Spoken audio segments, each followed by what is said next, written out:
A very good evening, my dear viewers. Welcome to my YouTube channel. This is Arun Reddy here. In today's class, we would like to discuss some important 2 marks questions related to 2020 question paper, GST 2. So, in GST 2 question paper, ಬಗ್ಗೆ discuss ಮಾಡೋಣ ಇವತ್ತು. So, 2 marks questions ಅನ್ನ. So, first question is, what is exempted supply ಅಂತ ಇದೆ ನೋಡಿ, ಅಥವಾ define exempted supply ಅಂತ. So, ವಿನಾಯಿತಿ ಪೂರೈಕೆ ಅಂದರೆ ಏನು ಅಂತ ಕೇಳೋರು ಕ್ವಶನ್ ಪೇಪರ್ ಒಳಗೆ. ಸೊ ವಿನಾಯಿತಿ ಪೂರೈಕೆ ಅಂದರೆ ಏನು? According to section 2 and subsection 47 of GST Act. So when the definition is asked, you are supposed to write according to the section. So according to section 2 and subsection 47 of GST Act, exempted supply is defined as it means supply of any goods or service or both which attract the nil rate of tax or which may be completely exempt from tax under the section 2 or under the section 6 of a IGST Act, which include non-taxable supply. ನೋಡಿ, clear definition ಇದೆ ಇದು. Exempted supply ಅಂದ್ರೆ ನೀವು ಸರಕು ಮತ್ತು ಸೇವೆಗಳನ್ನು ಪೂರೈಕೆ ಮಾಡ್ತಿಲ್ಲ, ಅಂಥ ಸರಕು ಮತ್ತು ಸೇವೆಗಳು ಯಾವುದೇ ರೀತಿಯಾದಂಥ ತೆರಿಗೆಯನ್ನು ಅಟ್ರಾಕ್ಟ್ ಮಾಡೋಂಗಿಲ್ಲ. They are not suppose to attract any tax, ಅಥವಾ ನಾವೇನು ಹೇಳ್ಬೋದು ರೀ, ಕಂಪ್ಲೀಟಾಗಿ ಟ್ಯಾಕ್ಸ್ ಫ್ರೀ ಇರುತ್ತೆ. So under section 2 under section 6 ಪ್ರಕಾರ ಕಂಪ್ಲೀಟಾಗಿ ಟ್ಯಾಕ್ಸ್ ಫ್ರೀ ಇದ್ದಂತಹ ಗೂಡ್ಸನ್ನು ನೀವು ಸಪ್ಲೈ ಮಾಡಿದ್ರಿ ಅಂದ್ರೆ ಅದಕ್ಕೆ ನಾವೇನಂತ ಕರಿತೀವಿ? ಎಕ್ಸೆಂಪ್ಟೆಡ್ ಸಪ್ಲೈ ಅಂತ ಕರಿತೀವಿ. ಸೊ ನೆನಪಿಟ್ಕೊಳ್ರಿ, exempted supply means completely tax free supply. So that is called as a exempted supply. Second question, what is nil rated supply ಅಂತ ಇದೆ ನೋಡಿರಿ. ಸೆಕೆಂಡ್ ಕ್ವಶನ್ 2020 ಒಳಗೆ 2 ಮಾರ್ಕ್ಸಿಗೆ. ನಿಲ್ ರೇಟೆಡ್ ಸಪ್ಲೈ ಅಂದರೆ ಏನು? ಶೂನ್ಯ ದರದ ಪೂರೈಕೆ ಅಂತ ನಾವಲ್ಲಿ ಕರಿತೀವಿ. Nil rated supply is a supply which is chargeable to nil rate or nil rate of tax or 0% of tax. For example salt and jaggery ಅಂತ ನಾವಲ್ಲಿ ಕರಿತೀವಿ. ಸೊ ಯಾವ ಪೂರೈಕೆಯು ಯಾವುದೇ ರೀತಿಯಾದಂತಹ ತೆರಿಗೆಯನ್ನು ಅದು ಆಕರ್ಷಿಸುವುದಿಲ್ಲ, ಶೂನ್ಯ ದರದ ತೆರಿಗೆಯನ್ನು ಆಕರ್ಷಿಸುತ್ತದೆ. ಸೊ ಅಂಥ ತೆರಿಗೆ ನಾವೇನಂತ ಕರಿತೀವಿ? ನಿಲ್ ರೇಟೆಡ್ ಸಪ್ಲೈ ಅಂತ ಕರಿತೀವಿ. ಉದಾಹರಣೆಗೆ ಹೇಳಬೇಕಾದ್ರೆ ಉಪ್ಪು, ಸೊ ಇವೆಲ್ಲ ಎದುರೋ ಬರ್ತಾವೆ ಅಂದರೆ ನಿಲ್ ರೇಟೆಡ್ ಸಪ್ಲೈ ಒಳಗೆ ಬರ್ತಾವೆ. So purely which attract the 0 rate of tax, that is consider as a nil rated supply ಅಂತ ನಾವಲ್ಲಿ ಹೇಳ್ಬೋದು. ನಾವು the third one is called as what is a transaction value ಅಂತ ಇದೆ ನೋಡಿರಿ. ಸೊ ಟ್ರಾನ್ಸಾಕ್ಷನ್ ವ್ಯಾಲ್ಯೂ ಅಂದರೆ ಏನು ಅಂತ ನೋಡೋದಾದ್ರೆ, so transaction value means it is a price actually paid or payable for said where the supplier and recipient of supply are not related and the price is the only consideration for supply. Generally the invoice value will be considered as a taxable value or transaction value ಅಂತ ನಾವಲ್ಲಿ ಕರಿತೀವಿ. So ಯಾವುದು value taxable ಆಗುತ್ತಾ, so ಅದನ್ನು ನಾವು ಏನಂತ consider ಮಾಡ್ತೀವಿ? Transaction value ಅಂತ ನಾವಲ್ಲಿ ಕನ್ಸಿಡರ್ ಮಾಡ್ತೀವಿ. So transaction value means it is a purely the recipient of a supply are not related and the only price is a consideration. ಕೇವಲ ಬೆಲೆಗೆ ಮಾತ್ರ ಸಂಬಂಧಪಟ್ಟಿರುತ್ತಾ, ಬೆಲೆ ಮಾತ್ರ ಮುಖ್ಯ ಆಗುತ್ತಾ. ಸೊ ಅಂಥ ವ್ಯಾಲ್ಯೂಗೆ ನಾವು ಏನಂತ ಕರಿತೀವಿ? ಟ್ರಾನ್ಸಾಕ್ಷನ್ ವ್ಯಾಲ್ಯೂ ಅಂತ ನಾವಲ್ಲಿ ಕರಿತೀವಿ. So generally so transaction value ಅಂದರೆ ಟ್ಯಾಕ್ಸೇಬಲ್ ವ್ಯಾಲ್ಯೂ ಅಂತ ನಾವಲ್ಲಿ ಕನ್ಸಿಡರ್ ಮಾಡ್ಬೋದು. Now what is the fourth question, 2 marks question. Types of consideration ಬರೀರಿ ಅಂತ ಹೇಳಿ. Mention the types of consideration. So ಯಾವ ಎನಿ 2 ಟೈಪ್ಸ್ ಆಫ್ ಕನ್ಸಿಡರೇಷನ್ ಕೇಳಾರ. So number 1 is called as a monetary consideration which is purely payment in cash. So ಯಾವುದು ನಗದು ರೂಪದಲ್ಲಿ payment ಆಗಿರುತ್ತೋ ಅದಕ್ಕೆ ನಾವೇನಂತ ಕರಿತೀವಿ? ಮಾನಿಟರಿ ಕನ್ಸಿಡರೇಷನ್ ಅಂತ ನಾವಲ್ಲಿ ಕರಿತೀವಿ. Second one is called as a non monetary consideration which is not in money form. ಹಣದ ರೂಪದಲ್ಲಿ ಇರೋಂಗಿಲ್ಲ, ಅದಕ್ಕೆ ನಾವೇನಂತ ಕರಿತೀವಿ? ನಾನ್ ಮಾನಿಟರಿ ಕನ್ಸಿಡರೇಷನ್ ಅಂತ ಕರಿತೀವಿ. And the third one is called as a mixed consideration which is partly by cash and partly by goods. So ಅರ್ಧ ನಗದು ರೂಪದಲ್ಲಿರುತ್ತಾ, ಅರ್ಧ ಸರಕುಗಳ ರೂಪದಲ್ಲಿರುತ್ತಾ. ಸೊ ಅದಕ್ಕೆ ನಾವೇನಂತ ಕರಿತೀವಿ? ಮಿಶ್ರ ಕನ್ಸಿಡರೇಷನ್, ಮಿಕ್ಸ್ಡ್ ಕನ್ಸಿಡರೇಷನ್ ಅಂತ ನಾವಲ್ಲಿ ಹೇಳ್ತೀವಿ. So what are the 3 consideration? One is a monetary consideration in terms of cash, non monetary consideration in terms of not money, and third one is a mixed consideration ಅಂತ ನಾವಲ್ಲಿ ಹೇಳ್ಬೋದು. So number fourth ಆಯಿತು. Next will move on to number 5th question, 2 marks question. What are the 2 conditions for taking ITC ಅಂತ ನಾವಲ್ಲಿ ಕರಿತೀವಿ. Input tax ಕ್ರೆಡಿಟನ್ನು ನಾವು ಪಡ್ಕೋಬೇಕಾದ್ರೆ ಯಾವ 2 ಕಂಡೀಷನನ್ನು, ನಿಯಮಗಳನ್ನು ನಾವು ಫಾಲೋ ಮಾಡಬೇಕು ಅಂತ ಕೇಳೋರು. what are the 2 important conditions we are following while taking the ITC ಅಂತ ನಾವಲ್ಲಿ ಹೇಳ್ಬೋದು. ಸೊ ಇನ್ಪುಟ್ ಟ್ಯಾಕ್ಸ್ ಕ್ರೆಡಿಟನ್ನು ನಾವು ಪಡ್ಕೊಳ್ಳಿಕ್ಕೆ ಯಾವ 2 ಕಂಡೀಷನ್ ನಾವು ಫಾಲೋ ಮಾಡಬೇಕಾದ್ರೆ, number 1 first one is called as a registration under GST. So GSTನಲ್ಲಿ ನಾವು ರಿಜಿಸ್ಟ್ರೇಷನ್ ಮಾಡಬೇಕು, ಅದನ್ನು ಕನ್ಸಿಡರ್ ಮಾಡಬೇಕು. Here the required person only can claim the ITC ಅಂತ. ಸೊ ITCನ ಕ್ಲೇಮ್ ಮಾಡಬೇಕಾದ್ರೆ ಯಾವ ವ್ಯಕ್ತಿ ITC ಕ್ಲೇಮನ್ನು ಮಾಡ್ತಾನೆ ರಿಜಿಸ್ಟ್ರೇಷನ್ನ, ಸೊ ಹಂಗೆ ನಾವು ಅಂತ ಕರಿತೀವಿ ರಿಜಿಸ್ಟ್ರೇಷನ್ ಅಂಡರ್ GST ಅಂತ ನಾವಲ್ಲಿ ಕರಿತೀವಿ. ಸೊ GST ಅಲ್ಲಿ ನಾವು ರಿಜಿಸ್ಟ್ರೇಷನ್ ಮಾಡಬೇಕಾದ್ರೆ ITCನ ಏನು ಮಾಡ್ಬೇಕು ರೀ ಅವಾಗ ಕ್ಲೇಮ್ ಮಾಡಬೇಕು ಅಂತ. And second one is goods and service should be use for a business purpose. So ITC claim ಮಾಡಬೇಕಾದ್ರೆ ಎರಡನೇ ಕಂಡೀಷನ್ ಏನಪ್ಪ ಅಂದ್ರೆ goods and service should be use for a business purpose. So ವ್ಯವಹಾರದ ಉದ್ದೇಶಕ್ಕೋಸ್ಕರ ನಾವು ಪರ್ಚೇಸ್ ಮಾಡಿದ್ದೀವಿ ಅಂದ್ರೆ ಅದಕ್ಕೆ ನಾವೇನಂತ ಕರಿತೀವಿ ITCನ ಕ್ಲೇಮ್ ಮಾಡ್ಬೋದು. ಸೊ ITCನ ಯಾವಾಗ ಕ್ಲೇಮ್ ಮಾಡ್ಬೋದು ರೀ, when the registration is done under the GST.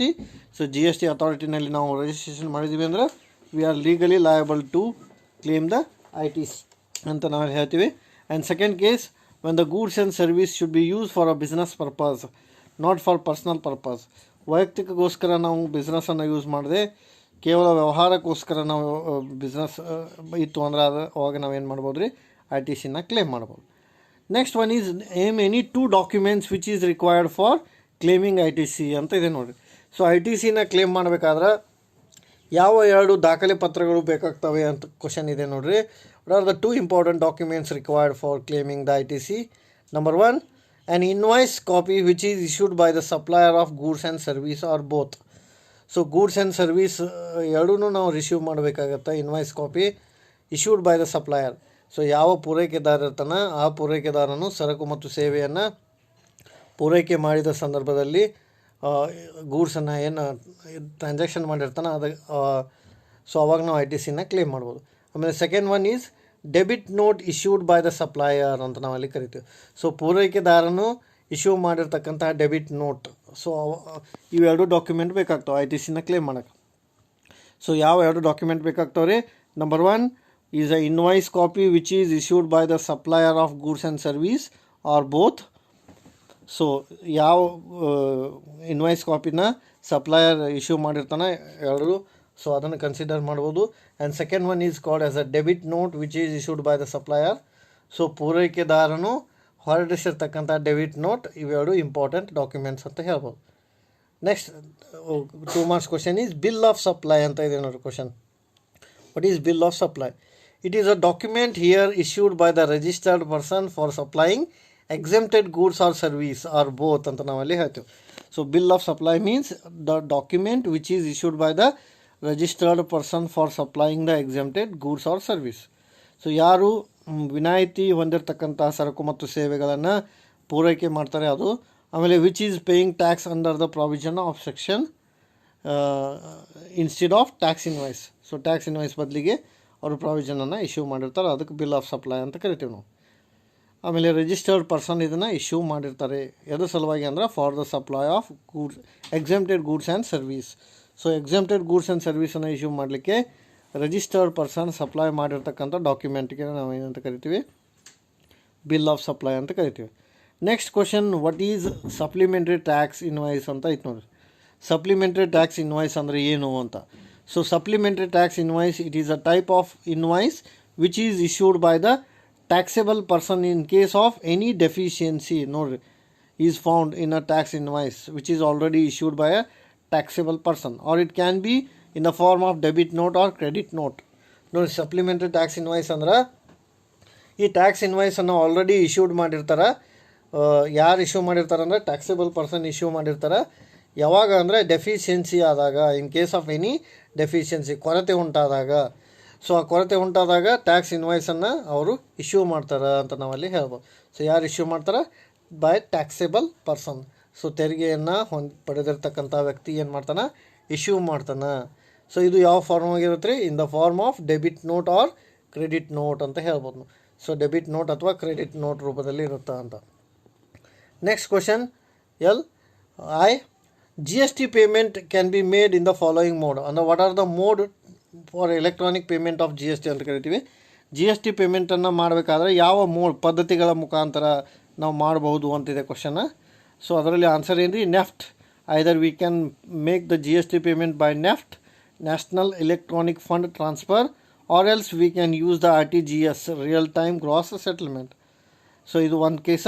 ಅಥವಾ ಎರಡನೇದೇನು ರೀ? You can use OTC or internet banking. Internet banking ಮುಖಾಂತರ ಕೂಡ ನಾವು GST ಪೇಮೆಂಟನ್ನು ಮಾಡ್ಬೋದು. ನಾವು next question J.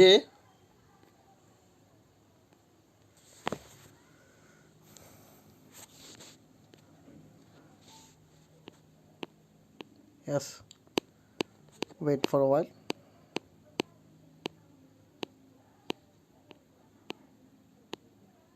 Yes, question number J. We'll see next question. What is electronic cash ledger ಅಂತ ಇದೆ ನೋಡ್ರಿ. ಎಲೆಕ್ಟ್ರಾನಿಕ್ ಕ್ಯಾಶ್ ಲೇಜರ್ ಅಂದರೆ ಏನು ಅಂತ ಇದೆ. So electronic cash laser